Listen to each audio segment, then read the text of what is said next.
एक छोटा सा लाइफ लेसन और एक स्टोरी बताना चाहूँगा आप सबको। इस कहानी का जो मूल भाव है वो इस प्रकार है कि प्रेम की जो महिमा होती है, जो प्रेम का महत्व है, वो सबसे बढ़कर है एक परिवार, एक संबंध के बीच में। तो होता ये है कि एक पिता और एक पुत्री के बीच में मतभेद हो जाता है और उस मतभेद का कारण कुछ इस प्रकार है कि पुत्री अपने एक मन पसंदीदा लड़के से शादी करना चाहती है, बट पिता को वो गैर मंज़ूर नहीं। तो मतभेद के बाद पिता बोलता है कि मेरे गुरुजी के पास चलो, वो जैसा कहेंगे वैसा हम कर लेंगे।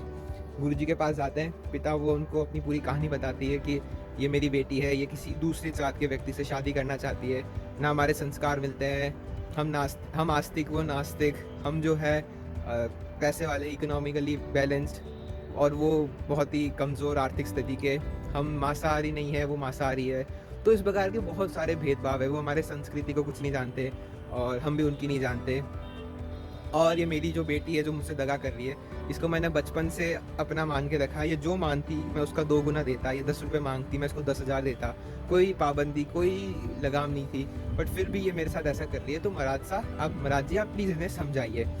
तो बेटी बोलती है कि अब आपने मेरे पिता की बात सुन ली, अब मेरी भी सुन लीजिए। तो बोलते हैं हाँ। तो बेटी बोलती है कि जब हम सो रहे होते थे तब पिता घर से चले जाते थे दफ्तर के लिए, और जब वापस आते पिता घर पे तब भी हम सोते होते। ना हमारे बीच कोई बात होती, ना कोई प्रेम होता, ना कोई संबंध था।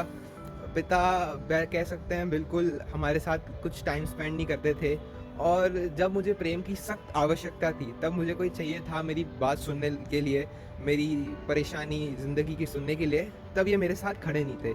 चाहे इन्होंने मुझे कितना ही आर्थिक स्थिति से मजबूत रखा हो, चाहे कितनी भी मेरी मदद करते हो, बट जो मुझे असली प्रेम और साथ चाहिए था वो ये नहीं दे पाए।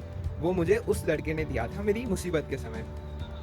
और रही बात आर्थिक स्थिति की, तो अगर मुझे मेरा प्रेम मिल रहा है मनचाहा, अगर मुझे वो लड़का मुझे मेरे कठिन समय में भी मदद कर सकता है, तो फिर मैं जो हूँ वो मैं झोपड़पट्टी में रह जाऊँगी। तो गुरुजी थे, उनके पास भी और कोई चारा नहीं था उस लड़की को हाँ करने के बावजूद।